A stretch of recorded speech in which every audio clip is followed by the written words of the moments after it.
vamos a ir más por un lado de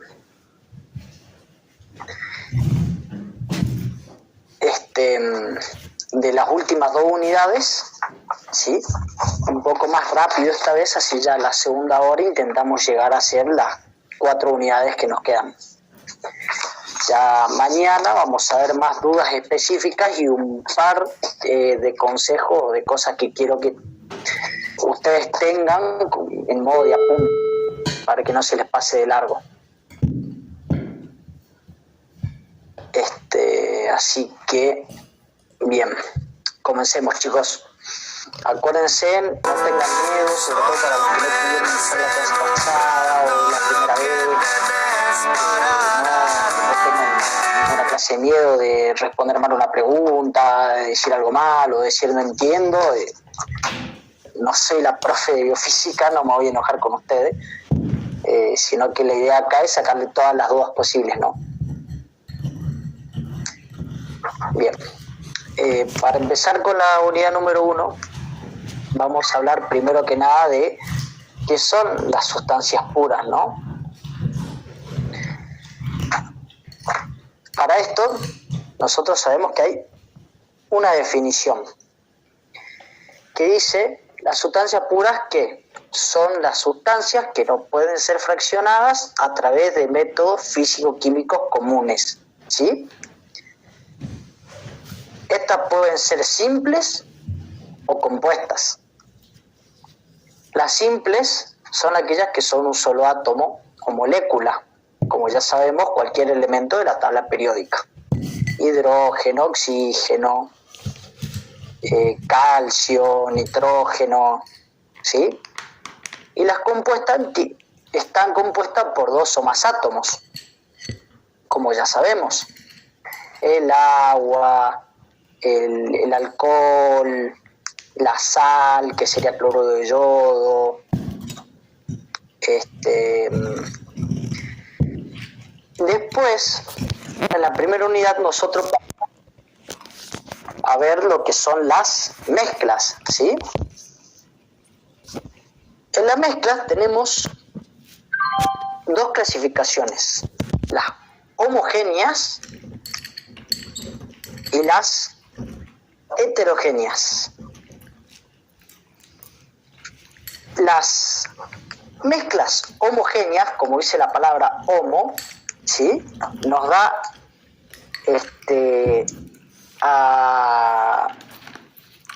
nos da a entender que van a ser más simples, ¿no?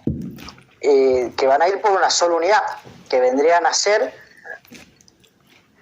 aquellas que presentan una sola fase, no se distinguen los elementos que la componen y tienen las mismas propiedades en cualquier punto del sistema.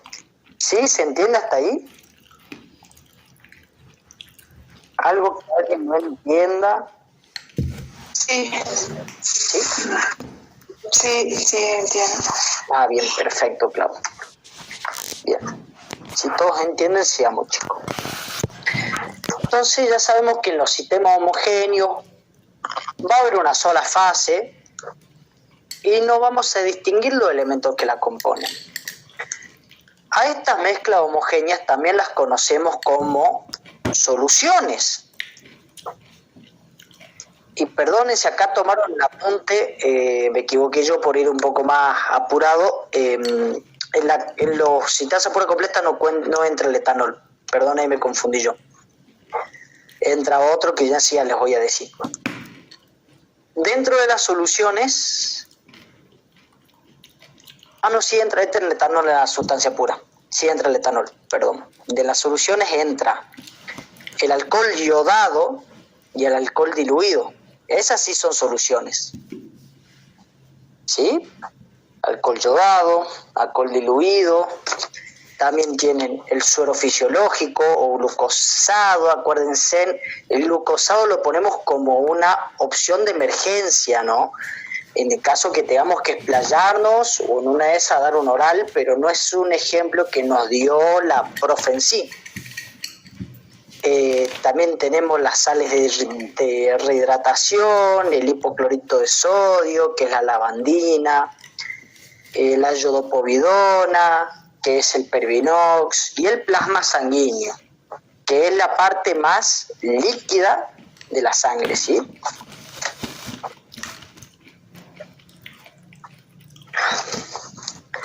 Bien, una vez que ya hablamos de estas soluciones o mezclas homogéneas, ¿sí, Eliana? ¿Alguna duda?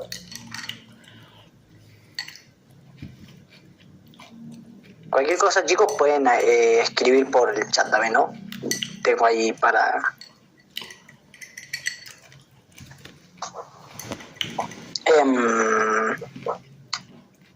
Bien, una vez que hablamos de ya las homogéneas, pasamos a las heterogéneas, que ya la misma palabra te lo dice, ¿no?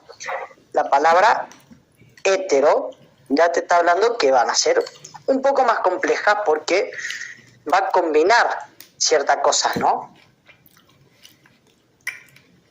Así que en la palabra hetero vamos a ver que presenta dos o más fases, se pueden distinguir los elementos y que no tienen las mismas propiedades en todas sus partes, ¿no? Estas mismas se van a clasificar, ¿por qué? Porque van a tener dos fases, una dispersante en mayor cantidad y una dispersa en menor cantidad, ¿sí? ¿Y qué más? Que hay dos clases de, ¿no? Las suspensiones y las emulsiones. Las suspensiones van a tener un líquido dispersante y un sólido disperso. ¿Sí? Los ejemplos son la sangre, la penicilina, la insulina y el jarabe con antibiótico o jarabe pediátrico, ¿sí? Acuérdense que normalmente en las suspensiones nos vamos a dar con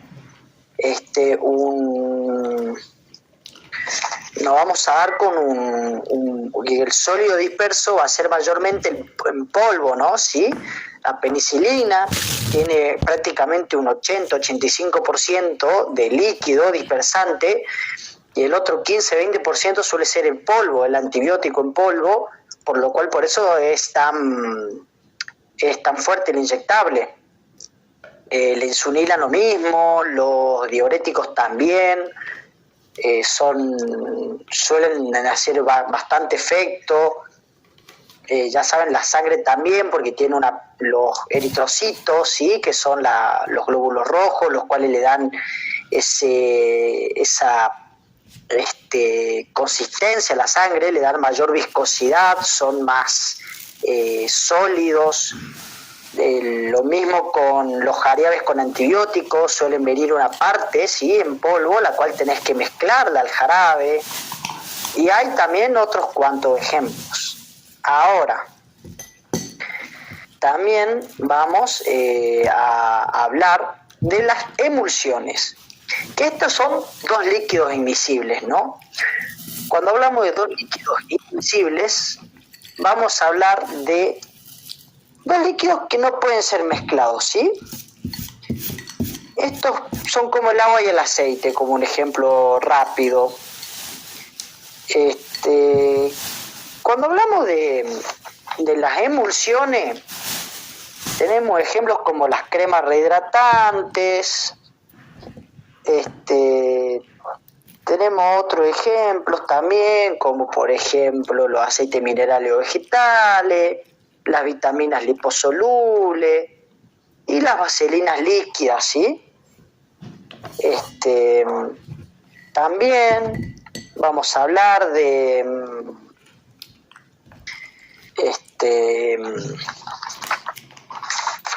vamos a hablar de un par más de ejemplos, sí, que son para que lo tengan en cuenta, anótenlos, pero como ejemplos por aparte, no se guíen mucho de estos ejemplos, que serían los ungüentos, como el átomo, ungüentos como el mentizán, el vivaporuk, lociones corporales, obviamente para el mal olor, ¿sí?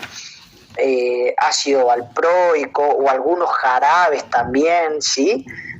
Estos son mayormente, también se usan en la enfermería, pero no son ejemplos que dio la profe, ¿sí? Por eso digo, ténganlos, pero como ejemplos más apartados, ¿sí? Por un tema de si les toca dar oral, que puede servirles porque ya son 3 profesores. Pueden defenderse un poquito más. Bien, con esto terminamos la unidad número 1. Si nadie tiene dudas, si nadie tiene preguntas, vamos a pasar a explicar rápidamente lo que viene a ser la forma de estudio que yo recomiendo que utilicen, ¿sí? Ya saben que un consejo, una recomendación no es para que lo sigan estrictamente, no a todos les sirve de la misma manera, pero yo creo que es una de las mejores maneras y que a muy poca gente le enseñan a estudiar de esta manera así. ¿Sí, Judith? ¿Alguna pregunta? Sí, Camilo, yo tengo una duda con lo que es la suspensión. Sí, decime. Mi duda era lo que sí escuché un poquito fue de la emulsión, que son líquidos que no se mezclan. O sea, acá en la suspensión serían los líquidos que sí se mezclan. La suspensión es un líquido y un sólido, ¿sí? Sí, sí. La emulsión son dos, claro, o sea, la suspensión es un líquido y un sólido disperso, ¿sí? La emulsión son 2 líquidos pero que no se mezclan, no pueden ser mezclados. Por eso se ve esa capa, por ejemplo, ¿viste los aceites minerales o las cremas rehidratantes? ¿Viste que es como que se nota una capita que es como medio acuosa? Sí, sí.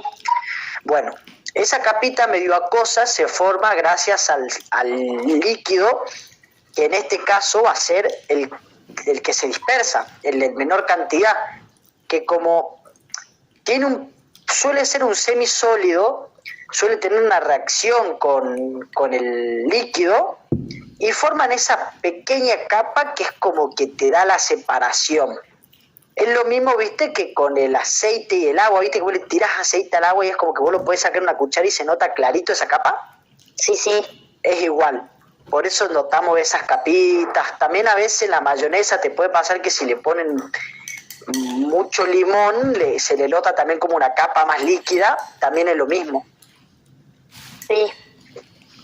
Ahí leo preguntas. Diferencia de los 3 tipos de presión y qué es el agente. Eso ya enseguida. Ahora pasamos a lo que es la unidad número 2 y 3 y hablamos justamente de esas cosas. Bien.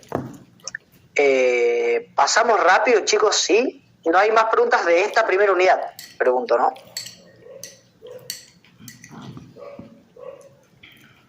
Bien, si de momento de esta primera unidad no hay dudas, No. bien, paso a explicar lo que es la mejor forma de estudio, ¿sí? O por lo menos la que yo considero que más les puede llegar a servir, ¿no? Denme 2 segundos que tengo 1000 pestañas abiertas. Avísenme si se ve bien, chicos.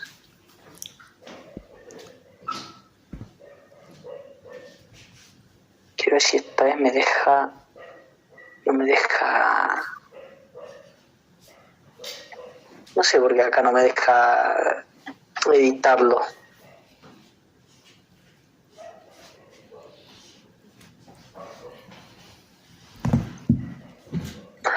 Bien, ¿se ve, chicos, ahí?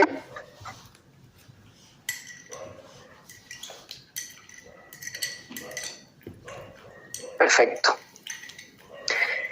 Bien.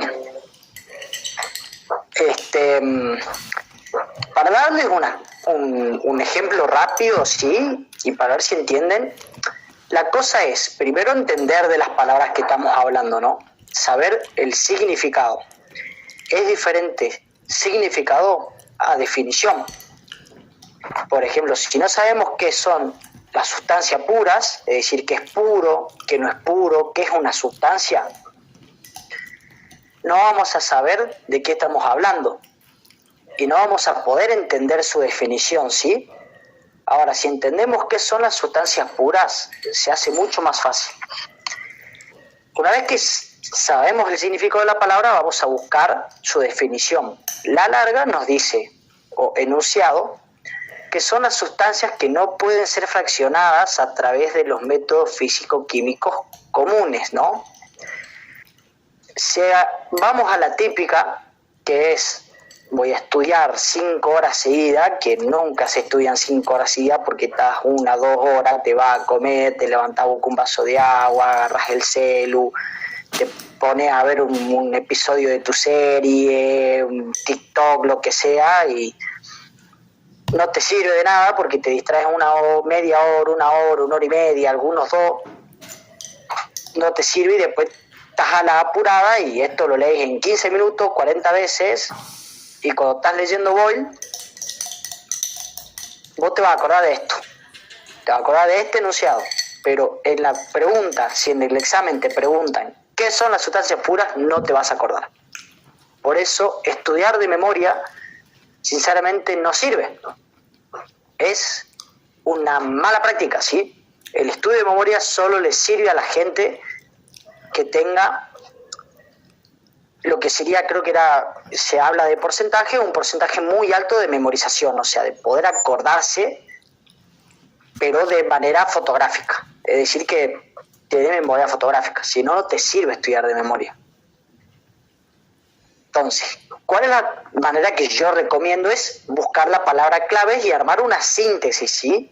Porque es más fácil, porque ni el profesor se va a acordar de esto, ¿entienden? No lo va a pedir, no se va a acordar, sino que se va a acordar más o menos lo que siempre da y les va a poner que está bien. No piensen que le va a poner que está mal si no pone el enunciado como es, sino con que tenga un 80, un 70% de las palabras que se usan, se lo va a tomar como bien. Entonces, acá en sustancia pura vamos a buscar la palabra clave, que va a ser fraccionadas. Ahora vamos a buscar la oración que la sintetiza. No pueden ser fraccionadas, es la oración que lo sintetiza, ¿sí? Y de esta manera vamos a encontrar a qué responde esto, ¿no? ¿A qué responde no puede ser fraccionadas? Responde a qué. A métodos físicos químicos comunes, a eso responde. Entonces, en 7 palabritas que son estas y estas,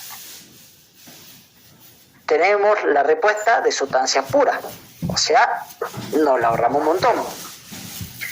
Por ejemplo, mezcla homogénea, vamos a hablar de una sola fase, no se distinguen los elementos, si la quieren hacer un poco larga, que la componen, tiene mismas o las mismas propiedades en todos los puntos. En vez de hablar en cualquier, en todos los puntos. Es lo mismo. El significado va a ser el mismo.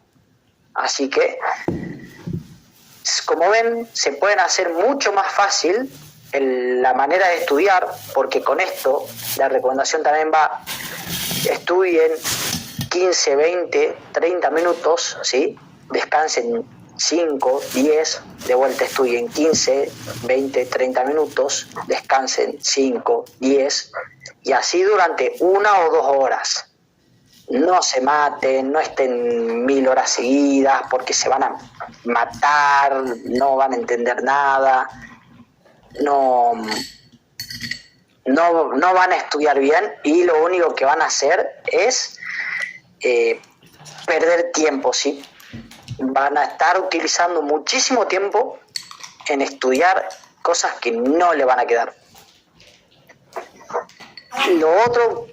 Otras 2 cosas que también son buenas para estudiar son el hablar al espejo, el estar atento a el estar atento a las clases, ¿sí? Porque hay algunos que se duermen o que no prestan atención. Yo entiendo que a veces no pueden, pero si pueden prestar más atención a cualquier clase, van a ver que se les va a hacer mucho más fácil, ¿no? Después tienen también lo que viene siendo como dije, hablar al espejo es también hablarle a cualquier otra persona. Pueden debatir entre ustedes, pueden debatir por WhatsApp, ¿sí? Pueden hacer todas esas cosas porque también le va a servir mucho. También acá, por más que varios me tomen como profesor, con sus mismos profesores ustedes también tienen que debatir en todas las materias, porque eso les permite a ustedes explorar su conocimiento, cualificar su conocimiento y saber si el profesor también tiene buen conocimiento o si el profesor les puede sacar esa duda, ¿no? Para eso le va a servir mucho también lo que es el debate. Entonces, una vez que ya sabemos esto, pasamos a la segunda unidad de manera un poco rápida y vamos a hablar de la respiración, porque para hablar de sus leyes tenemos que saber qué es la respiración, tanto en su fisiología como en su descripción un poco más normal, más amplia, ¿no? En su definición vamos a hablar de que es una actividad esencial, ¿sí? Para todo ser vivo. ¿Por qué? Porque gracias a ella captamos oxígeno, que va a ser distribuido por las células a todo el organismo. Y como ya sabemos, ¿qué es lo que nos da? Energía. Algunos nutrientes, pero sobre todo energía, ¿sí? Da mucha energía. Así que debemos saber primero esto del oxígeno, sí, que es importante, y después vamos a hablar de su fisiología, ¿sí? En la fisiología vamos a recalcar dos cositas. Primero, que el aire ingresa por las fosas nasales. Ahí va a quedar retenido, levantando su temperatura, ¿sí? Y quedando más que nada el polvo. El aire después va a seguir y va a pasar por la laringe y la tráquea. Va a conducir el aire a los bronquios. De los bronquios a los alveolos, y de los alveolos, ya saben, a todo el cuerpo, ¿sí? ¿Hasta acá se entiende la respiración? Bien. Sí. Si todos entendemos la respiración, vamos a hablar de la primera ley, que es la ley de Charles. En la ley de Charles hablamos de ¿qué? De que el volumen de un gas, sí, es directamente proporcional a su temperatura absoluta, a presión constante. Este es su enunciado, ¿sí? Que el volumen de un gas es directamente proporcional a su temperatura absoluta a presión constante. Bien, ahora, cuando vamos a hablar de la fisiología o de la justificación, o si la profe les pregunta en qué momento del proceso de ventilación pulmonar se aplica la ley de Charles, ¿no? Vamos a hablar de inhalación y solamente inhalación o inspiración. La exhalación, la expiración no entra, no puede entrar porque no es a presión constante. La temperatura, y aparte dentro de los pulmones la temperatura, ¿sí? Y el volumen varían. Dentro del pulmón la temperatura va a ser constante. Sí.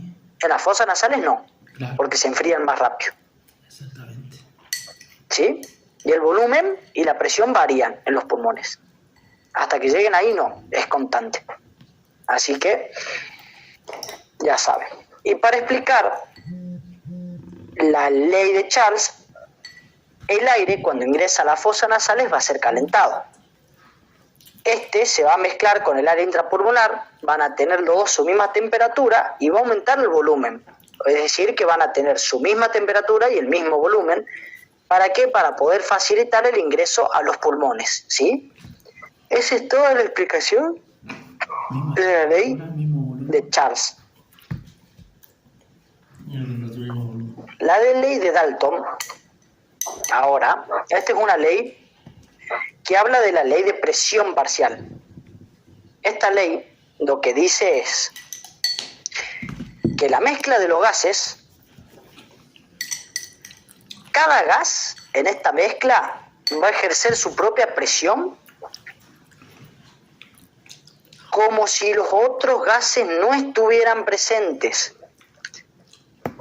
Yo el ejemplo que le di a los chicos es, imagínense que van a Color, a Wasabi, a cualquier boliche, a cualquier bar, y ese día se llenó. Está el tuje. Y ustedes fueron ahí y se dan cuenta de una cosa, siempre están los locos que empujan por todos lados, que no les importa nada, que no hay lugar y lo mismo quieren abrir la ronda, quieren poner 5 millones de bolsos y campera al medio, que compran chupa de maíz, está todo tirado por todos lados. Eso es lo mismo que los gases. Cada uno ejerce su presión sin importarle que el resto de personas esté ahí, los gases lo mismo. Los gases van a ejercer su propia presión sin importarle que estén los otros gases. La van a ejercer igual. Entonces, ¿cómo explica Dalton esta ley dentro de la respiración con el intercambio gaseoso? ¿La quieren alargar un poquito más? Con el intercambio gaseoso a nivel alveolar y tisular. ¿Cómo sería esto? Y esto recomiendo que lo pongan siempre. Es decir, atmósfera, pulmón, sangre, célula. ¿Sí? Acuérdense. Atmósfera, pulmón, sangre, célula. ¿Bien? Perfecto. Después en los apuntes que yo di, tienen ahí un poco que habla, ¿sí? Sobre los porcentajes, pueden estudiarlo. No lo explico ahora porque es un poco más tedioso de explicarlo y al mismo tiempo porque es algo que los puede confundir mucho más. No lo suele preguntar tampoco la profe, no creo que se los pregunte, así que pasamos a la última ley, a las últimas dos leyes que tenemos que ver, ¿sí? Que son la ley de Henry. Que la ley de Henry habla de qué? De la capacidad que tiene un gas para permanecer en solución. Y esta depende de algo. ¿De qué? De su presión parcial y de su coeficiente de solubilidad. Y hay algo que tenemos que aclarar. Cada gas tiene su propia forma de actuar ante cada presión y su propio coeficiente de solubilidad. Ningún gas tiene la misma forma de actuar ante cierta presión y el mismo coeficiente de solubilidad, ¿sí? ¿Qué ejemplo le gusta dar a la profe y dónde lo aplicó Henry? En el transporte de gas de sangre. En el nitrógeno, que es un gas tóxico, para que entiendan un poco más, es un ultracongelante, es bastante nocivo para el cuerpo humano. Para lo único que lo podemos llegar a utilizar es para congelar ciertas comidas, toma un sabor diferente y no es tóxico en ese momento. ¿Por qué? Porque no entra a la sangre, pero si llega a la sangre es nocivo, ¿sí? ¿Dónde podemos ver esto?